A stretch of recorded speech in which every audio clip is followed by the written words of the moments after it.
Kaixo eta ongitorriak saio berri batera, gaur irailak 2 asteartea, bi elkarrizketa izango ditugu hemen platoan. Alde batetik, Labeko Nafarroako industria arduraduna den Asier Calderonekin egongo gara hizketan. Asierrek Lab sindikatutik ikasturte berria nola aurre ikusten duten kontatuko digu. Eta beste alde batetik, Joseba Beitiarekin egongo gara hizketan, Intiatik datorrena. Intiak Iruñeko udalarekin batera Autentika izeneko azokaren lehenengo edizioa antolatu du Runa Parkean eta ostiraletik igandera ospatuko da. Baina elkarrizketa hauekin hasi baino lehen, goazen gure betiko edukiarekin.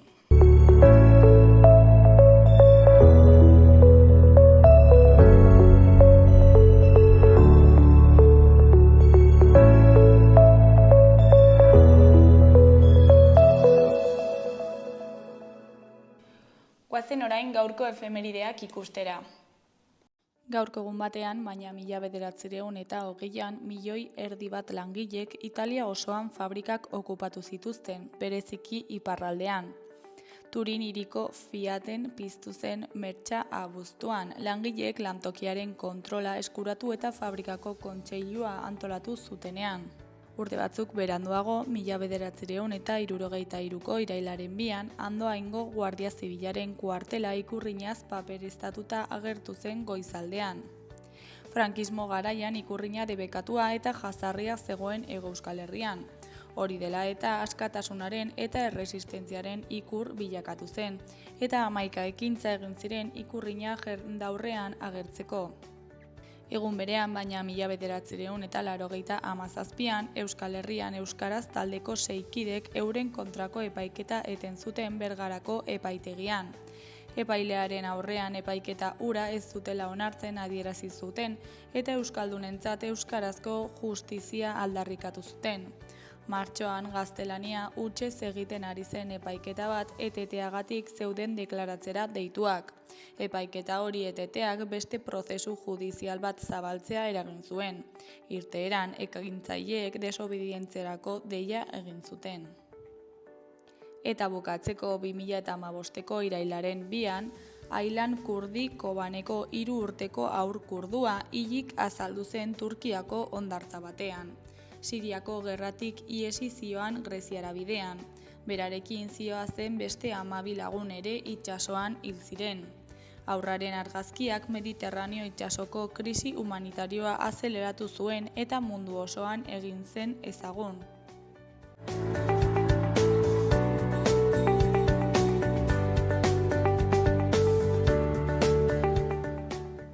Ikus dezagun gaurko egunkarien azalek zer dioten. Diario de Noticias egunkarian horrela dio lerroburu nagusiak. Txibitek pertsona fisikoen errentaren gaineko zerga jaitsiko duela iragarri du, batez besteko soldata gainditzen ez duten errentei dagokionez. Zehaztu gabe badago ere, neurriak zergadunen 70% egingo die mesede. Presidenteak azpimarratu du gobernu osoa gardena eta etikoa zuzentzen duela. Bere baikortasuna adierazi du, Nafarroara inbertsio berriak iritsiko direlako. Titularrarekin zer ikusia duen argazki nagusian, Txibite presidentea bere kontseilari guztiekin batera osasun kontseilariarekin izan ezik Foru Jauregiko lorategietan. Hori koloreko berrietan, batetik, Laba Euskarazko Kultur Zentroa ireki du berriro. Bestetik, osasunak Xeraldo Becker fitxatu du. Jarraian bueltako ilusio eguna Nafarroan. Eskuineko zutabean dauden berrietan, batetik jabetzako 239 etxe bizitza babesturen esleipena abian da. Bestetik hezkuntza departamentuak eredua ukatu du Koreian, 11 familiak eskatu baitute. Jarraian Kaparrosoko makrogranjaz 7.900 esne beira iritsiko da. Gainera, Pedro Sánchezek salatu duenez, epaileak daude politika egiten. Azkenik Noticias taldea, RSF-rekin Gazako kazetarien alde. Diario de Navarra egunkarian horrela dio lerroburu nagusiak. zer dan auzia alde batera utzi nahi du Txibitek eta autokritikarik gabe ireki du ikasturtea. UPNren esanetan, presidentea ez da kirkilduta dagoela jabetzen. Txibitek errenta ertainerako erreforma fiskala egingo du, baina zehaztasunik gabe. Eskuineko berrietan, batetik 3 pertsona atxilotu dituzte asteburuan Iruñean indarkeriazko lapurretak egiteagatik. Bestetik, Iruñeak 312.000 euro itzuli ditu Europako laguntzetatik. Jarraian, Ogasunak 131 milioiko iruzur fiskala berreskuratu du azken urtean. Goiko aldeko berrietan, alde batetik Mamma Mia irailaren amaieran itzuliko da. Beste alde batetik, tximista batek 23 orduz argirik gabe uzten du izaba. Bukatzeko, Joan Roka, nafar ukitua duen dokumental batean. Gara egunkarian, honen titularrean, alokairuko etxebizitzak 2.000 euro baino gehiagogatik merkatu dira Gipuzkoan. Alokairuko etxebizitzak 2.000 euro baino gehiagogatik merkaturatu dira Gipuzkoan. Donostiako etxebizitzaren metro kuadroko batez besteko prezioa maximo historiko berri batera iritsi da, 6.000 eurora hurbildu baita. Lurralde osoko alokairuek ere gora egiten jarraitzen dute. Argazki nagusian, 2 haur elkarri begira ditugu ikastetxe baten barnean. Honen titularrean, irailaren lehenarekin, ikasgelak berriz betetzen ari dira. Ipar Euskal Herrikoak izan dira aurrenekoak. Eskuineko berrian, Txibitek bilera egingo duen lobby erregistro bat aurreratu du. Beheko berrietan, alde batetik bizirik atera diren gazatarrak birkokatzeko plana. Beste alde batetik, Asier Etxeandia aktore, letragile eta abeslariaren arabera, arteak eta kulturak eraldatzeko duten boterean sinesten dut. Berria egunkarian, berriz, goiko argazkian, Maria Txibite urte politikoa hasteko ekitaldian. Honekin batera doan titular nagusian, Txibitek esan du ustelkeriarik ez dela izan bere gobernuan, froga dezatela. Nafarroako presidenteak bere gobernuaren zintzotasuna defenditu du. Bukatu da frogarik gabe gure sinesgarraitasuna zalantzan jartzea. Zerbitzu publikoen indartzea eta trafiko eskuduntza nabarmenduta esan du legealdiko lehen 2 urteak oso emankorrak izan direla. Beheko aldean dagoen argazki handian, eskola sartzea Baionako Oiana ikastolan. Honen titularrean, lehen eskola egunaren zilarra. Honen ondoan, Gorka Aranberri Orio Arraun taldeko patroia dena dugu. Honen hitzetan, ikusi nahi nuen zertarako kapazak ginen ia ezer irabazi ez zuen taldeon batean. Ezkerrera bagoaz, Afganistanen 800 hildakotik gora utzi dituela lurrikara gogor batek irakur dezakegu. Goialdean dagoen berrian, Ukrainako auzia konpontzeko NATOren edapenari heldu behar zaiola nabarmendu du Putinek Txinan. Euskal Herria irratiari dagokionez, titular nagusian, laba berriro zabalik indar berrituta eta nobedade ugariekin. 6 hilabeteko lanak bukatuta, labak gaur ireki ditu berriro ateak Gazteluko plazan. Espazioa zabaltzearekin batera, ostalaritza eskaintza handitu eta kultur ekitaldiak baldintza hobeagoetan emateko aukera izango du. Eskuineko berrietan, goikoan ikasturte hasieran zaharrak berri. Hezkuntza departamentuak ez die Koreiako 11 familiari D-ereduko lerroa zabaltzeko aukerarik eskaini. Arrazoirik ez die eman irekiera ukatzeko. Arartekoak D-pai ereduan aritzen diren ikaslei zientziak euskaraz edo ingeles egiteko aukera eman diezaien gomendatuko dio hezkuntza departamentuari. Behekoan, Iñaki Iriarte parlamentari ohiaren biodiskografia.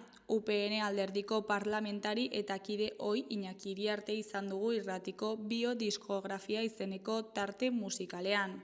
Bere gustuko 10 kanta hautatu ditu Iruñean duela 54 urte sortutako politikariak. 9 urtez izan da legebiltzarkide. Paz de Ziganda eta Larraona ikastetxeetan ibilitako. Madrilen burutu zituen zientzia politikoko ikasketak. Jerusalemen bizi izan da zenbait hilabetez. Euskal Herriko Unibertsitateko irakaslea da Leioan. Musikaren aitzikian bere ibilbideaz aritu gara.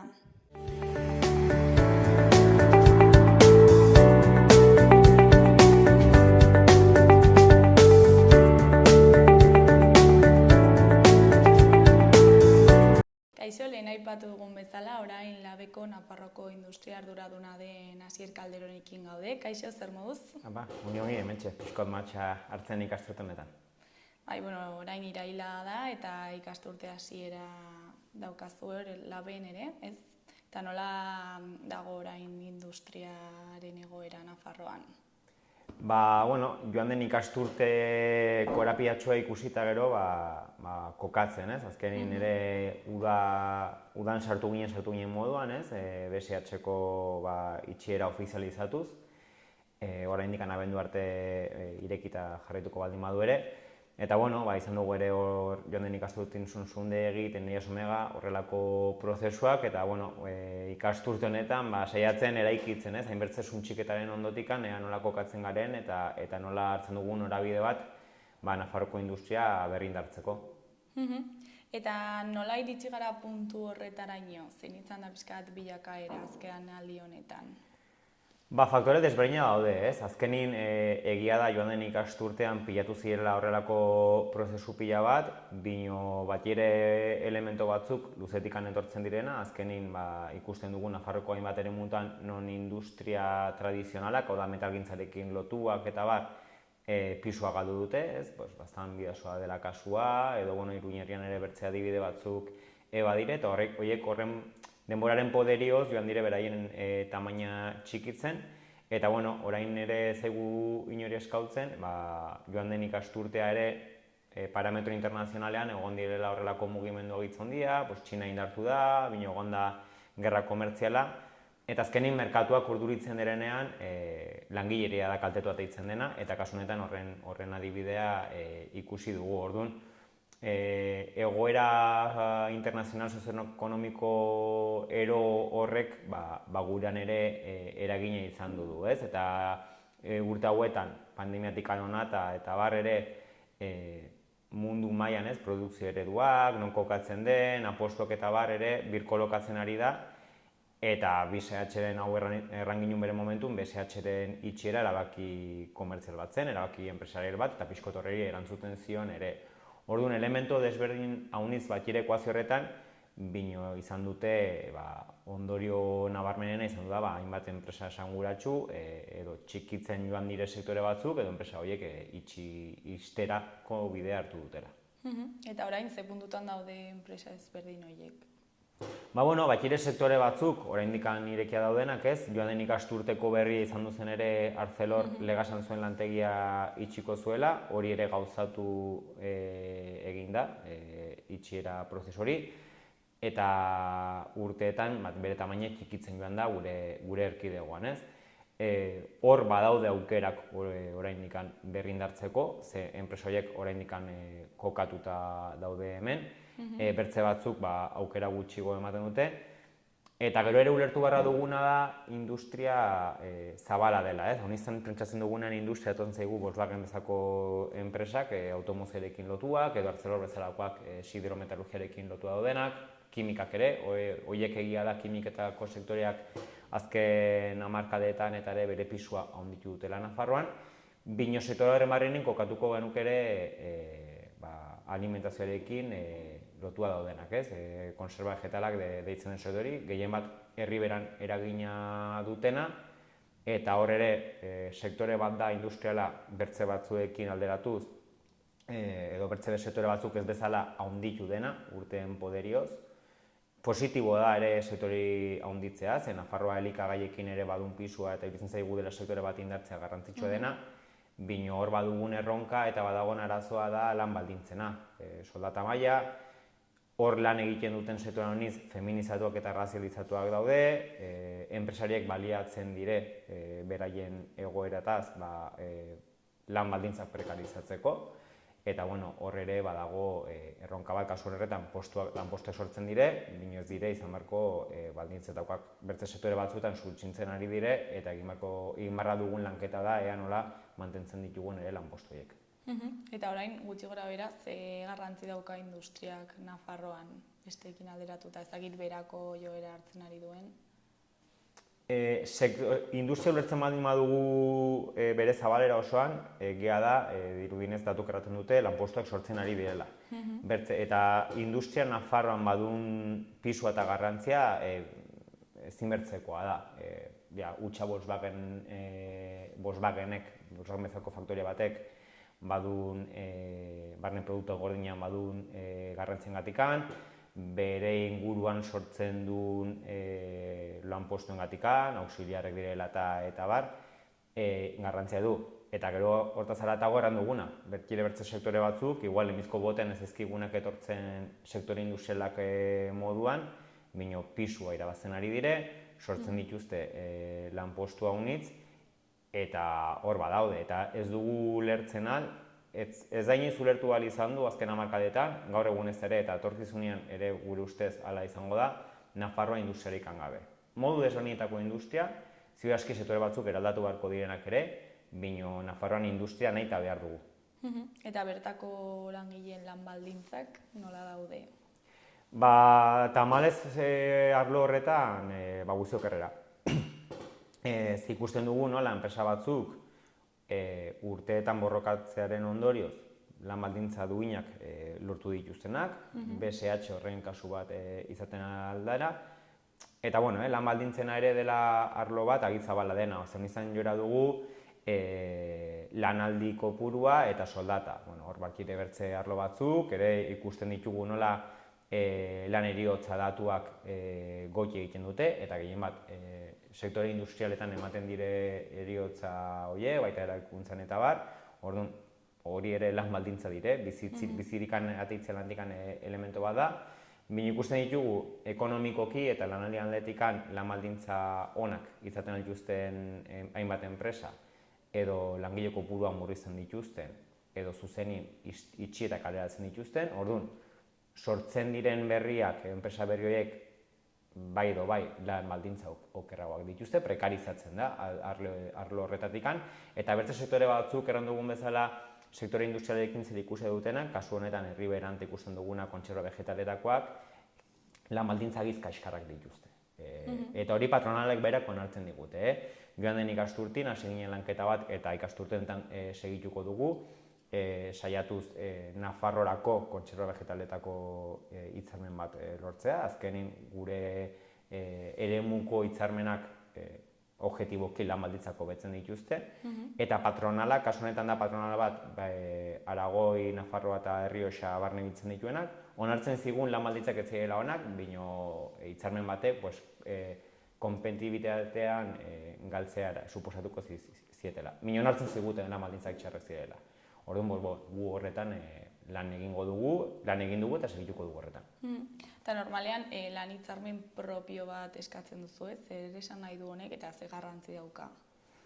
Lan hitzarmen, bertako lan hitzarmenak izatea badu bere biziko garrantzia. Beti erran dugu, Euskal Herrian eta Nafarroan ere gehiengo sindikalak edo kultura sindikala eta lorpenak irabazteko gaitasuna ez da estatu mailan badagona. Eta hau datu objektibo bat da, lan baldintzak estatalizatuak daudenean, hau da, sektoreko lan hitzarmena estatu mailan adosten denean, lan baldintzak okerragoak dire. Berdin, Nafarroan, Euskal Herrian lan baldintzak adosten direnean, langileen baldintzak hobetzen dire, eta horrek ez du zalantzan paratzen enpresen bideragarritasuna.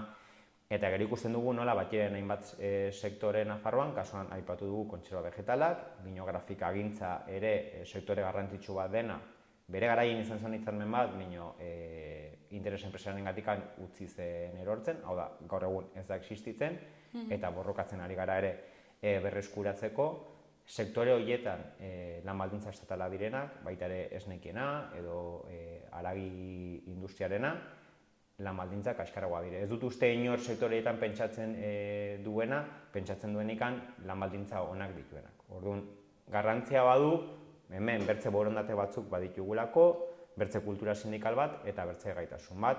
Eta ere garrantzitsu ulertzen dugulako lan baldintzak bertan arautzea, bertan badakizkigulako zeintzuk diren gure beharra edo gizartearen beharra. Ez da berdina hemengo langile batek sozialki baditun beharrak, baita ere bizitzaren garestitzea eta bar, edo Murtzian egoten aldena. Orduan garrantzitsua da hemen adostea lan baldintza horiek, gaitasunaz aparte, hemengo realidade eta beharrei erantzuteko. Eta ora aipatuzu lan hitzarmena alde batera utzi zutela enpresariek, ez dakit alde bakar baten moduan utzi dezakete hori aplikatzeaz. Bai, bakire modu diferentik, ez? Azkenin grafikagintzako kasu zehaz horretan, 2012ko PP-ren lan erreformaren bitartez ezarri zuten, inposatu zuten, hitzarmenak bazutela behin bere iraunaldia bukatzen zela, hau da, hitzarmena bote bizi bat, urte batetik urte batera, eta gero berriro adostu barra da. PP-ek inposatu zuen, behin data muga horretara aietuta, gehienez urte batez luzatu ahalko zela iraunaldia. Orduan, enpresaria unitzek eta patrona unitzek erabiltzuten hori negoziaketak luzatzeko, blokeo egoeratan sartzeko, aplikatze hori erortzeko eta estatalizatzeko baldintzak eta horren ondorioz prekarizatzeko. Gerora, grafikagintzaren kasuan, etzen lortu berriro dinamika bat borrokatzen segitzeko, azken ere borrokak nekatzen du eta batzutan erortzen dira borroka horiek. Eta joan den ikasturtean, Nafarroan, eta garrantzitsua da, ez da beti gertatzen, Nafarroan grafikagintzako sektorean ordezkaritza ditugu dugun sindikatu guztiok, hau da, LAB, ELA, UGT eta Komisionesek, laurok aldarrikatu genuen eta eskatu genion patronalari, Nafarroko grafikagintzako patronalari, hitzarmen berri bat negoziatu nahi genuela. Eseri negoziatzera, ez genuen bertze inongo aldarrikapenekan egin, bakarrikan nahi genuen eseri, eta ikusi nola arautzen alde genituen sektore horretarako baldintzak Nafarroan.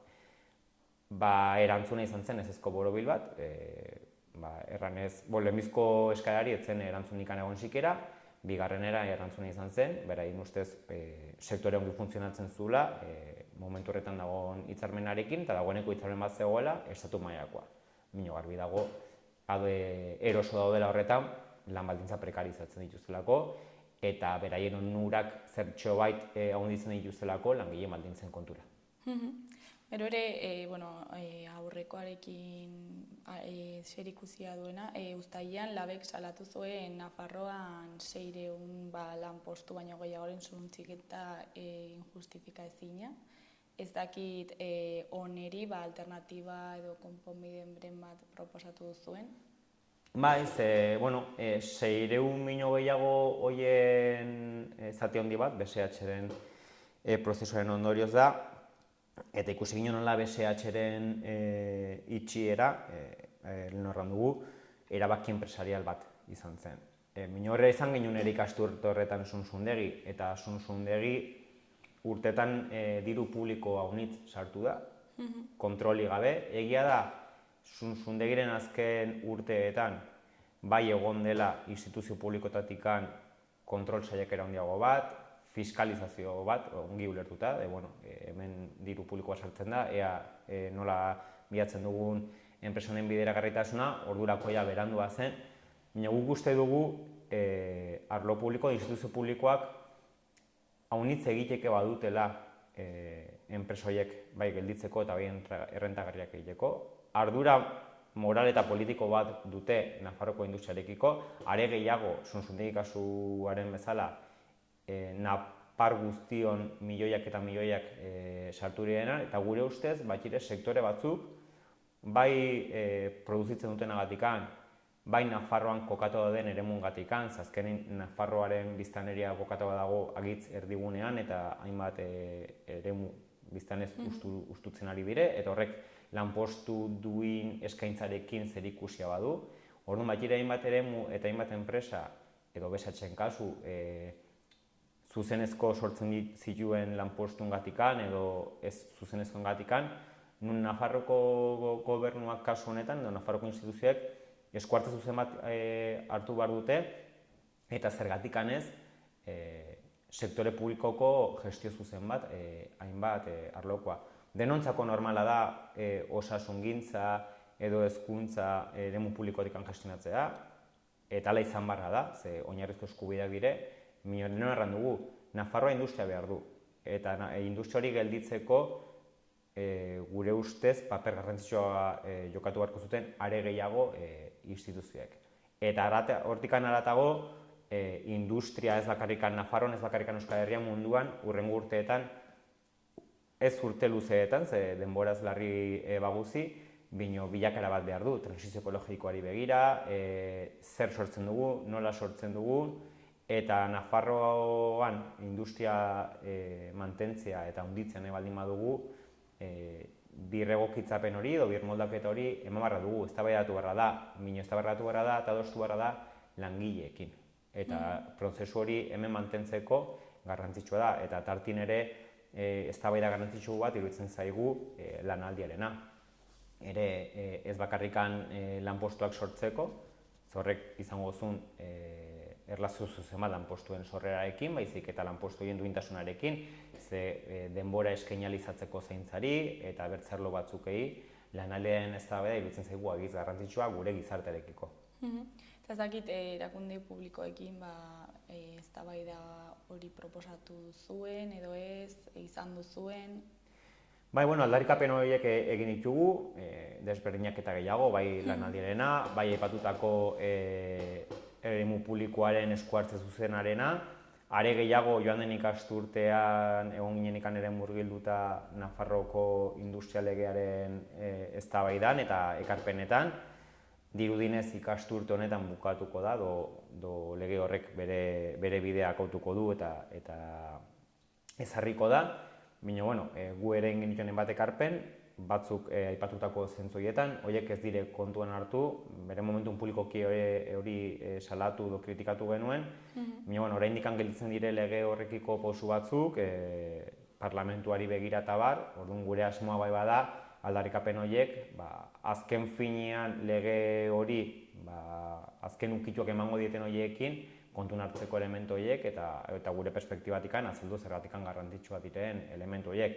Horrek ez du erran nahi, behin legia entzinera ateita ez dugunikan segituko aldarrikapen horiek egiten. Zer errandakoa bizikoak iruditzen zaizkigu, garrantzia handikoak eta lortu edo ez lortu segituko dugu hori aldarrikatzen eta borrokatzen horrela izateko. Eta testu inguru konplexu honetan, nola aurre ikusten duzue ikasturtea, labetik? Gaur egun da pixko zaila aurre ikustea, ez? Joan den ikasturten ere aurre ikusten genituen gauzak modu batian, bino gero etortzen dira erabaki enpresariala, transnazionalenak eta bar, eta hankaz goiti paratzen dizute ikasturte guzia. Ez genuen aurre ikusten BSH bezalko erabaki bat, suntsundegina hor zegoen prozesua, bino denok genuen esperantza bertzen modu batinak hautzeko, eta Arcelorren erabakiak hor daude ere, orduan, espero dugu joan den ikasturtea, suntxiketaren ikasturtea izan bazen, honetan eraikitzeko eta sortzeko ikasturte bat izatea. Errandakoa, gero gure eskutan ez dauden erabaki batzuk etortzen aldire, eta noski horiek baldintzatzeko eta horien kontra borrokatzeko kokatuko ginen, ez? Joan den urtin egin bezala mobilizazio zabalak, sozialak eta bar, Nafarroko industriaren defentsan, horretan egonen gara ere. Espero dugu honetan gehiago sortu ahal izatea, suntxitu gino, baina pixkot ikustek ere. Eta borroka egiteko moduan, ezakit zerbait aldatuko duzuen, edo fokoa ere aldatuko duzuen? Guk uste dugu eta saiatu ginen indartzen hori joan den ikasturtean dela ulertarazi, eta nik uste gizartea badula garbi aipatutako industriaren garrantzia. Eta hori frogatzeko alikta mobilizazio sozial zabalak eta transversalenak denona da eta gizarte guztiari mesede egiten dio. Gero batire kasu zehatzak nun adibidez BSH-en kasun, egon ziren bertze momentu puntual batzuetan, egon ziren bertze konfrontazio batzuk, pikete batzuk, inkluso gure ustez momentu batzuetan tonoa are gehiago goitu barra zen, ze azkenin jokoan dagona dire ez bakarrikan momentu honetan edo momentu horretan zauden langileen lanpostuak, baizik eta etorkizunean egonen diren langileen lanpostuak ere badira, eta gu zerbait aldatuko bagenun, bai, mantenduko ginen dudikan gabe, ez? Garrantzi hori gizartearena, ikustea kaleak betetzen ditugula eta denon aldarrikapen bat dela industrian lan egin edo ez, bino momentu batzuetan igual bai garrantzi hori de tensionamentua eta toni igotzea, ze transnazional horiek, enpresario horiek ez dute bertze hizkerarik ulertzen. Eta egoera hauek saihestu daitezke ezakit modu batean edo bestean zerbait aldatzen edo ezin dira saihestu. Bai, pentsatuko bagenuen ez direla ekiditen al, ez ginen hemen egonen, ez genuen borrokatu horregatikan. Noski, hortako garrantzitsua da batasuna, eta aipatzen dut berriro, instituzio publikoen papera. Joan den ikasturtien eta legearen eztabaidan ere kokatzen genuen zenolako paper eskaxa jokatzen ari zen duela urte batzuk adostu zen deslokalizazioaren aurkako legeak. Joan den ikasturtien argiz garbi ikusi ginen ez duela bere papera betetzen, ez da partzialki ere. Ez dago inongo ondorio desentizibatzeko enpresak joatea, deslokalizazioak gertatzen dire. Orduan, horrelako tresnak egotea garrantzitsua da, eta bereien papera jokatzen aldute, horrelako egoerak ekiditeko, bino edukiz bete barra ditugu. Ez dire titularrak izatenak, eta gure irudiz, gaur egun dire paperen dauden titular batzuk ez dutena beraien funtzioak betetzen. Orduan, guk gure ardura badugu, mobilizazioetan, borroketan eta bar, bino instituzioak ere tresnak sortzen benetan eraginkorrak direnak horrelako egoerak ekiditeko bere biziko garantzia badute ere. Eta zer eskatuko zeniek herritarrei? Jarraitzea erantzuten horrelako egoerak ematen direnikan, ematen diren erantzunei, eta gonbidatzen are gizartearen sektore gehiagotara, ez? Mino positiboki baloratu genituen, joan den ikasturtean eman ziren deialdi zabalak, ez? Gure sektoren defentsan, eta berriro behar izanez gero, igual ez defensiban, ofensibara ere joan barko ginela, gizarte sektoreiei berriro gonbidatuz parte hartzera, eskertuz parte hartu izanaz, eta sarikta sektore gehiago parte hartzera deituta. Eta, hasier bukatzeko, ez dakit zerbait gehiago komentatu nahi duzun? Pixkote guain bukanan errandakotikan, ez? Gizarteari adi egotea, azkenin denona dela industria, erran bezala ez bakarrikan bertan lan egiten dutenak gaur egun, hurrengo belaunaldiak ere behar dute, aberastasuna sortzen du denontzako, eta gonbidatzea gizartera, defentsore egitera, eta ofensiban ere, guazen ere ikitzera, eta lan baldintza duinenak sortzen arlo egiten. Zuri eskerrak eman, gurekin hitz egiteko tartetxo bat ateratzeagatik, eta ea nola datorren ikasturte berri hau. Bale, ni esker zuei.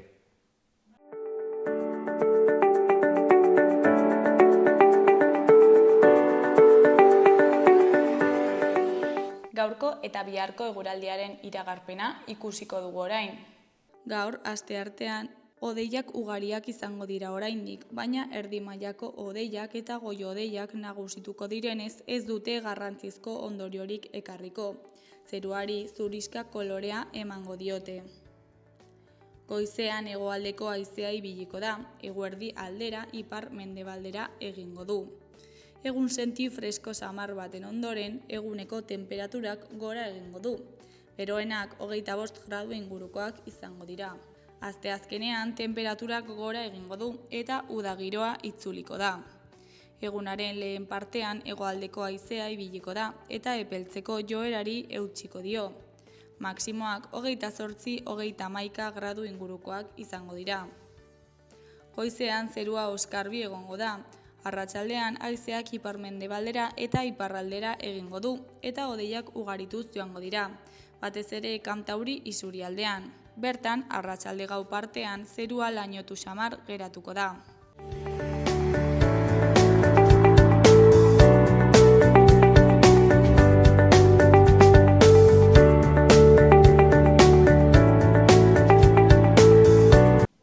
Kaixo, lehen aipatu dugun bezala, orain Joseba Beitiarekin gaude. Kaixo, zer moduz? Oso ondo, hementzen. Ostiral honetan autentika izeneko azokaren lehenengo edizioa egingo duzu, ezta? Bai, hori da, lehendabiziko edizio autentikarena. Eta, asteburu osoa irauten du, okerez banago. Bai, ostiralean hasten da, eta larunbata eta igande arratsarte jarrituko dugu feriarekin. Eta, zertan datza azoka hau kontatu guzu pixkat? Bada, hazin da azoka bat. Bertako ganadu arrazen azoka bat. Beraz, arrazaz autoktonaz. Eta Nafarroako azkenean bertako arrazen erakusleio nagusia. Orduan, animal asko jatuko dira, 500 buru baino gehiago. Bai, beikiak, zaldikiak, ardiak, txerriak, pixka bat Nafarroan bertako arraza bezala zehaztuta eta identifikatuta dagoen representazio guztia. Eta egingo da, Burgoen egunaren edo asteburu horren harira, ez? Programazio horren baitan edo, eta zergatik erabaki zen hau egitea, nola jaio zen ideia? Azoka eta azokaren planteamendua eta data udaletxekoa da.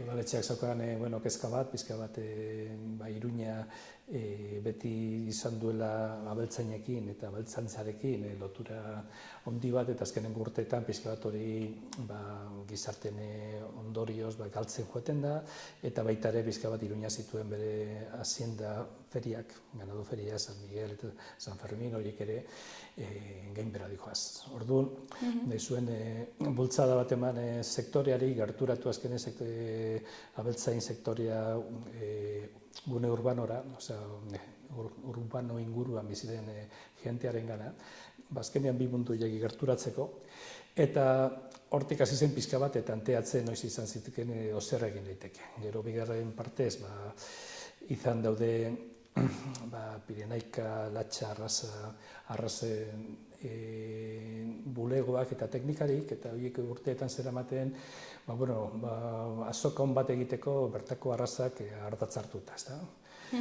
Eta bi elkarte horiek, bi asmo horiek lotu zian, eta gu Indiatik pixka bat ginuna zen hori sendotu eta bultzatu. Pixka bat arraza horiek gero ondoren dituzten produktuekin eta balio hori azkenean gizarteratu. Animalia dira, aberea dira, eta horiek ere erabiltzen dira alimentaziorako. Orduan alimentazioko elementu horiek, gaznak, haragiak eta pixka bat jenteari ikusleiho bezala jarri baitare. Hau izan zen arrazoietako bat, ez dakit beste helbururen bat dagoen, hau honetaz aparte? Nahiko helburu importantea da. Azkenean pixka bat, lehendabizi, azkenean bertako arrazak bultzatzea, beraien izaera eta zer egiten den arrazoiekin, azkenean hori gizartean zabaltzea, eta gero bigarrena, azkenean Iruñan aukeratzea da azkenean, badago arrakala bat gero handiago azkenean landagunea eta gune urbanoan artean, eta hori irakustea ez dela inbeste, baizik eta gerturatu azkenean bi mundu horiek, ezta? Eta pixka bat horrekin batera azkenean bai kontsumitzailea kontziente izatea azkenean bere erabakikin azkenean pixka bat modeloak, ganaderitza modeloak bultzatzen dituen, ze konsumo modeloak bultzatzen dituen arabera, horrek ere ganaderitza mota batzuk egiten dituelako. Gure arraza hauek daude hemen gure ingurura eta gure landagunera oso ondo egokitutan, eta Nafarroa berak aldaketa handiak izan, klimatologikoki, lurrak aldea, eta mendi altuetatik eta berdeetatik berdeetara, pixkat denetan daude animaliak, bertako arrazakoak, eta horiek gero bukatzen dute, normalean gure maietan, gure jaietan, azkenean jana bezala, eta hori balioan jartzea. Eta azkenean, zergatik erabaki zen Burgoen egun horretan egitea? Nik uste lehen esan dizuten aite, pizka bat, udaletxean aizulako bultzatu hazienda feri bat, eta udaletxetik nik uste, berein erabakia hasi zen, Burgo data, pizka bat, Iruñako data oso garrantzitsu bada, eta data garrantzitsu horrein nahi ziren lotu beste ekitaldi garrantzitsu bat. Burgo lotura hoitan, ja bertan Iruñan badaude bestelako ekintzak ere bai, ekintza instituzionalak, dago medieval merkatu bat oso handia Alde Zaharrean egiten dena eta bar, eta nahi zioten pixka bat, nik uste arlo ganaderitza eta horren irudipena, azken arlo rural hori aurkeztea baita ere hirian. Eta aprobetxatu data horri elementu fuerte bat egiteko. Eta antolakuntzan nola moldatu zarete, ezakit elkarlanean aritu zarete, udalarekin? Antolakuntzan, azkenen udaletxea eta intia gera pixkat antolatzaile nagusiak, eta gero daude bezalako kolaboratzaileak, eta antolakuntza nagusia animalien nundik norakoak, animaliak ekarri, garraiatu, lotu, zaindu, eta hori, arraza hauek daude antolatuta elkarteetan. Arraza bakoitza bere elkarte, bere abeltzain elkartea dauka, non arraza hori azkenean bermatu egiten duen aurrera jarraitzeko, ezta? Orduan egiten da, izan dira beraiek elkarte hauek pizko bat antolatu dituztenak, beraien abeltzaina, bere buru hoberenak, eta zer erakusleio egingo dugun horren arabera buruak aukeratzeko, abeltzainak aukeratzeko, eta horiek suposatzen duen logistika guztia. Animaliek ekarri behar da bakoitzaren baserritik, Iruñera utzi, Iruñan 3 egun, eta berriz bueltatu egin behar da. Ez bakarrik janata da, baizik eta gero horrek ondoren suposatzen duen, sanitarioki suposatzen duen endredu guztia, baldintza veterinarioak, eta abar. Orduan hori denoi dute elkarteak.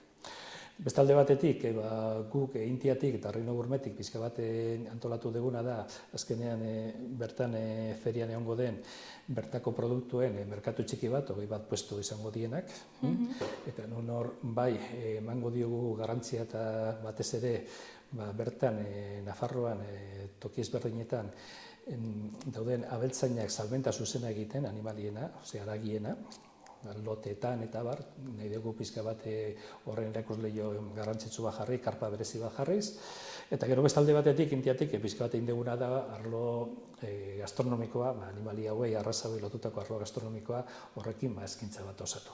Azkenean, feri bat egun pasa bada. Jentea ator, egun pasatzen du, eta orduan nahen dezu ikusi, jentearekin egon, erosi bertako produktuak, jan, edan, eta egun pasaporita bat izateko.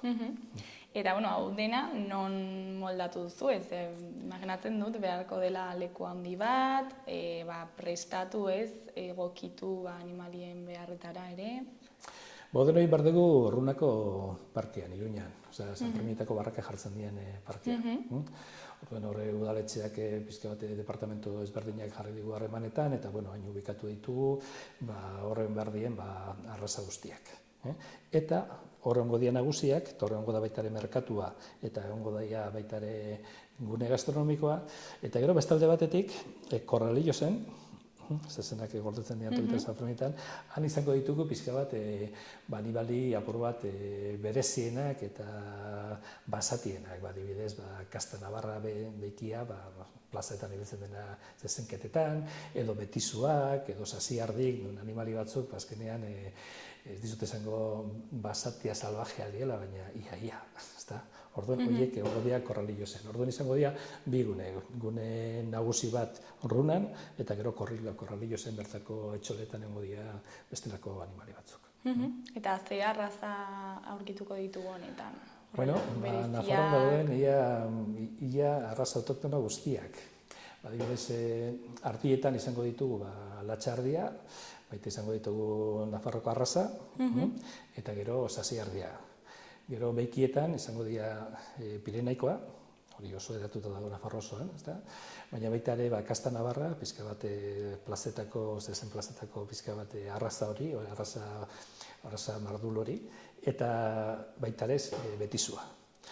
Eta gero zaldikietan izango dugu potxoka, Nafarroko jaka, eta Borgeteko zaldia, ikusgarria. Eta hortaz aparte, ongo dira Pirineoko hauntza, representazio bat, baita ere Euskal Txerriarena. Horiek izango dira. Eta, ostiralean hasiko da, baina ja da aurkezpena egin zenuten, ezta? Zer modu joan zen, non egin zen?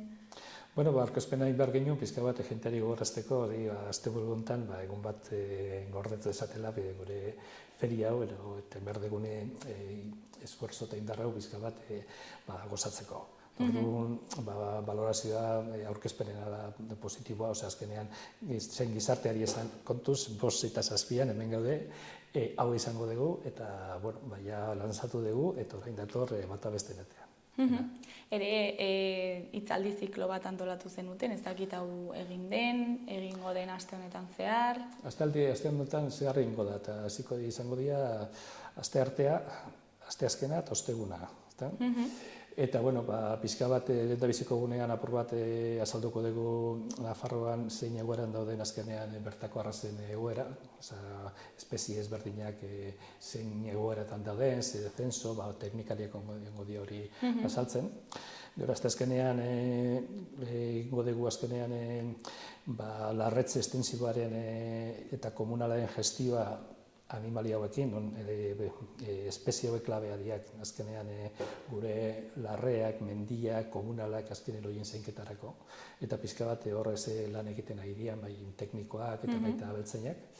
Eta azken egunean dago inguru bat, edo aurkezpen bat, pixka bat, administrazioatik, nola bultzatzen den eta nola edatzen den azkenean arraza autoktono hauek, bertako arraza hauek horren garapena. Eta hitzaldi hauek non egingo dira bertan? Kaldereriako kultur jauregi baten, kaldererian dagoena. Osa, Zibibox dena edo? Bai, usteetu, kaldererian dagoena. Eta gero ja, astebururako ze programazio daukagu? Oso programazio betea daukagu. Animali guzti hauek azkenean bertan egongo dira erakusleio bezala, baina bakoitzak hori izango ditu bere ekitaldiek azkenean egongo dira animalien txapelketa, Pirenaikona, Ardiena, animali ezberdinena, horrek izango dira txapelketa profesionalak. Horrekin batera, animaliekin lotera, ferian bertan izango dugu, antolatu dugu plaza bat, artiko plaza bat, nonean txapelketatik gain egingo dian aktibidade ezberdinak hauei lotuta, ardi moztailien erakustaldiak, behorren eta moxalen domaren erakustaldiak, hartzaiziakurraren erakustaldiak, gazta egitea, artilearen gestioa, pizkat abeltzaintzak ondoren ditun bestelako lanen hori erakustaldi handi bat. Ere bai, hori azindakin lotuta. Gero, merkatuan, 3 egunetan, ez parkatu larunbat eta igandean izango da merkatu bat esan dizun bezala azkenean, garrantzi emanez animalia arraza hauen produktuekin egindako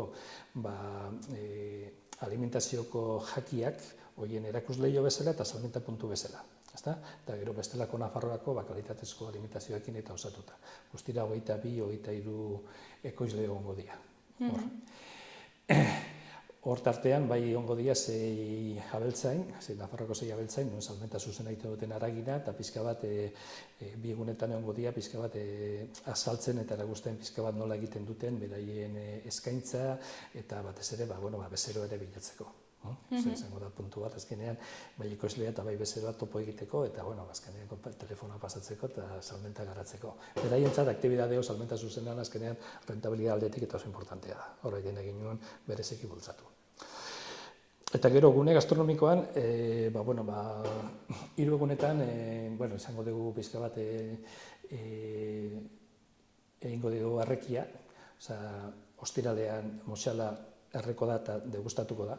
Ingo dugu antolatu ditugu larun batean, gero izango da Nafarro garatxea, eta igandean Nafarroko IGP-ko arkumea. 3 arreta. Hortik sortzen dian pintxoak, izango dira pintxo solidarioak, eta hori kolaboratuko dugu pizka bat elkarte ezberdinekin, edo fundazio ezberdinekin, pizka bat dirua, sortzen den dirua horrengana bideratzeko, eta hori 3 egunetan, eguerdian, ordu batak aldea, parkatu moxala izango da arratzaldeko 7etan, eta gero larun baten eta igandean, eguerdiko ordu batetan, larun batean aratxea, eta igandean arkumea. Hortaz aparte, bestelako egitaragoan ere osatzen dugu, larun batean egingo dugu ardilatzaren gaztaren txapelketa herrikoia.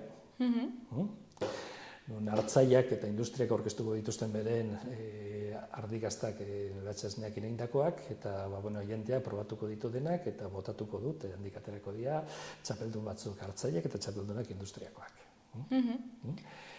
Eta azkenik, pixkat ekitaldi hauetan, igandean izango dugu Nafarroako aintzinako baritate, tomate baritateen txapelketa baita ere. Egingo dugu Larrunako parke hortan. Hortaz gain, umentzako ere bestelako ekitaldia pentsatu daude, izango dien txableak, larunbat eta igandean egongo dira txikientzako eta herrikirola jokuak, egongo dira baita ere joku ezberdina salmenta zuzenakoak eta hori premioekin eta bar, pizka bat, egongo da saltza pizka bat horren inguru guztian. Orduan prestatu zuen gitarau bete-betea, gainera pentsatzen mundu guztirako, ez? Aurrak ere kontuan hartuta. Eta ez dakit zer nolako harrera espero duzuen? Lehenengoa izan da, eta... Ikusiko dugu hori astelehenean kontatu dizut hobeto, baina nik uste dut azkenen oso aukera gutxi izaten dira azkenen animaliak gertutik ikustea. Animali gainera zelkatuak, pizka bat premiotara dijoazanek animali politak, eta hau izango da aukera bat oso ona nun azkenean arraza oso ezberdinak hori egitea. Gero Nafarroan egoten dira bestelako feria batzuk ere baina adibidez altsasun egiten dena oso lotuta dago behorrakin, gutxiago beikiakin, Elizondo egiten dena Pireneikoa da, gutxiago ardiena, orduan, pizka bat honen bentaja izango da azkenean arraza guztien irakusle oso potente bat izango dela momentu baten hirian bertan oso gertu. Eta, nik uste harrera ona izango dela, azkenean hiriko jentea nik uste gerturatuko dela, azkenean ikusgarria delako. Eta gero, espero dugu baita ere, herrialdetik, komarka guztietatik eta inguruko herrialdetik jentea abeltzainak eta gerturatzea, bere egintzat ere, da festeguna. Ere arrazen aldetik orokorragoa izango da eta gainera erdigunean, ez? Bai. Eta, zer espero duzue egun honetaz, edo asteburu honetaz? Lehen da bizi eguraldi hona indezala, uste hori hola izan behar dela. Horrekin pixka bat azkenean jente lasai ibiliko da, Arruna parkean. Eta batez ere, lehen esan dizut bezala azkenean helburua da, azkenean bertako arrazakin eta jendeari erakustea, zer dagoen, zer egiten duten, eta pixka bat komunikazio hori gerturatzea gune urbanoko jenteekin. Ez da, pixka bat azkenean arrakala hori momentuntan nabaritzen dugun azkenean mundu ruralak eta urbanoa pixka bat gerturatzea. Eta hori azkenean Pamplona bezalako plaza baten azkenean arreza dago. Pamplona badauka ohitura bat eta beraien auzoetan ere jente asko bizi da herrietakoa, nun hazienda eta abeltzaintza ezagutzen duen, eta hori mantendu behar da. Ez da, pixka bat lotura hori. Eta zakit hurrengo urteetan jarraitzeko intentzioa duzuen? Feria honekin, edo itxoin behar duzuen Iruñeko udaletik zer esaten duten? Etorri gara galditzeko. Ez urte osoa, baina horrek urtean bueltatzeko. Pizka gura asmoa hori da, azkenean nik uste dut azkenean funtzionatuko duela, nik uste dut azkenean behar duela Nafarroan olako feri bat, eta gainera Iruñak berak ere espezio polit bat olako feri bat planteatzeko. Iruñako feri historikoa pizka bat gainbera dijoaz, eta honek izan dezake repulsibo bat bezala, eta dudai gabe, hurrengo urtera, pentsatzen ari gara, urtengo zailtasun guztia gaindituta, datorren urteko guztiak pizka bat errazagoak izateko. Ez da oso komplikatu da olako feri bat antolatzea. Urtengoa ere hartu froga bezala, ez? Hori da. Eta ea zer gertatzen den hurrengo urtera. Eta, ja bukatzeko, Joseba, ezakit zerbait gehiago komentatu nahi duzun, jendeari, ezakit gonbidapena luzatu. Dudai gabe, azkenean hau deno egiten dugu, jendea ikusteari gonbidatzeko. Jentea nahi dugu, pizka bat, aldenean gerturatu daitela. Aukera oso gutxi daude animali guztiak egiteko. Abeltzainak alengo dira, pizka bat izan behar da azkenean elkartrukeko espazio bat, eta hori aprobetxatu. Eta gero, nola festa eta ongi pasatzeko espazio ere preparatu dugu, une gastronomikoekin, merkatuekin, jokuekin, nik uste dut egun pasa oso polita dela familiarentzat, gazteentzat eta denentzat. Zuri eskerrak eman, gurekin hitz egiteko tartea ateratzeagatik, eta ea zer moduz joaten den asteburua. Espero dugu primeran pasatzea. Zondo, eskerrik asko zuei, gonbidatzea eta zuek ere etorri, bizitatzea. Bai, gerturatuko gara. Bueno, Joseba, ondo segi agur.